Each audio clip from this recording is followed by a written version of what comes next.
How's it going, guys? Check this out. How's that look? That don't look too bad. That was just 2 light coats. I don't know if you guys remember this intake manifold. This is the 390 intake manifold, 1970. I bought this at a swap meet like a year ago. And you wonder why it's out and painted. Well, it's out and painted because after a lot of discussions back and forth, and I'm not going to say both parties were happy throughout most of these discussions, but the bottom line is reality has to set in. And I'll explain that after I say what we're going to do. This is actually going to go on that 360, the original 360 we were doing. I'm going to do the 360. I'm going to keep it semi-mild. We're looking for like 3.25 horse, which is no problem considering they started at whatchamacallit 290. So to get another 25-30 horsepower out of it with some odds and ends and a cam change is not a problem. I explained to Junior that there's too many shows on and too many people talking with these horsepower numbers, like he watches Roadkill and all this crap, and they keep throwing out this 400, 500, 600 horsepower. And I'm a realist. At least I think I am. Maybe fear kicks in, but I'm a realist. I remember when somebody told me they had stepped up from running low 10s and they stepped into an 8-second car. And his exact words to me were, "Don't let anybody bullshit you. This can kill you. And you better know what you're doing." And those were his words to me. And you know what? He's right. There are a lot of fearless people out there that have absolutely positively nothing to lose in their life, or they think they don't, whether it be family or whatever. You gotta take this stuff seriously.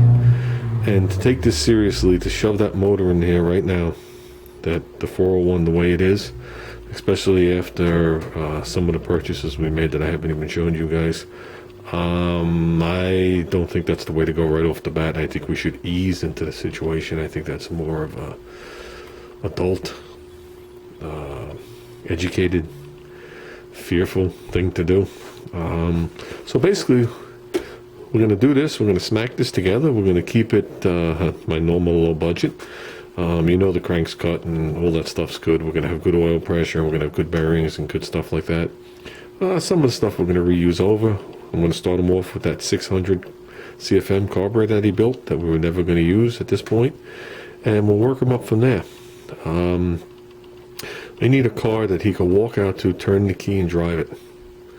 That's the bottom line. And when he's familiar with this car and familiar with a rear-wheel drive car and familiar with what could happen in a rear-wheel drive car in certain situations where the ass kicks out and you could wrap it around a pole, if everybody remembers that when they were younger. How many cars you saw in the boneyard with a pole mark right in the B-pillar, and the people were usually dead with it. So I think there's a lot for him to learn before we start stepping up the horsepower. And maybe by then he'll want to do a different car, or maybe he'll change his mind. Maybe it'll scare him. I don't know. He has no fear. So with that said, everybody knows the 401 block is prepped and ready to go. The heads are prepped and ready to go.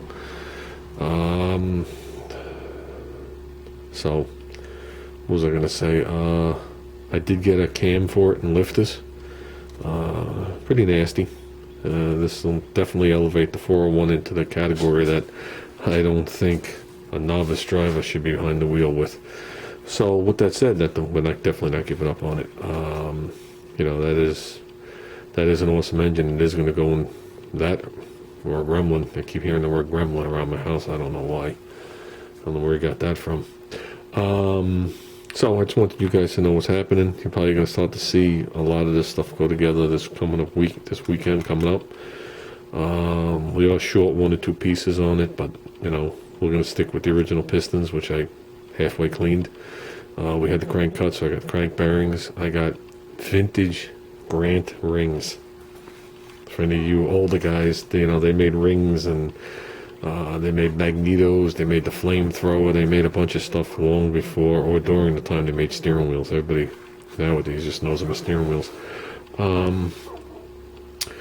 We're going to stick with a shallow pan. We're going to use that nice pump that we all built together.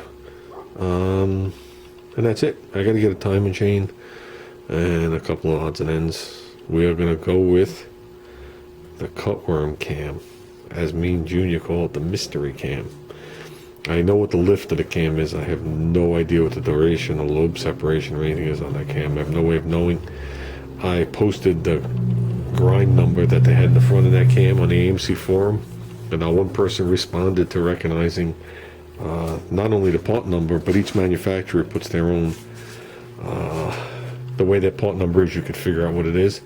And I've already looked up a comp, I've already looked up a Crane, I looked up a Cam Dynamics, I looked up Howard's, I looked up PAW's original SSI cams, Summit cams. I know it's not a Summit cam. Those are all split, ancient 30-year-old cams. I'm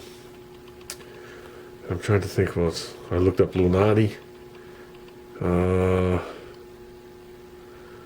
that was it. I think that was the list. And I don't know who made it.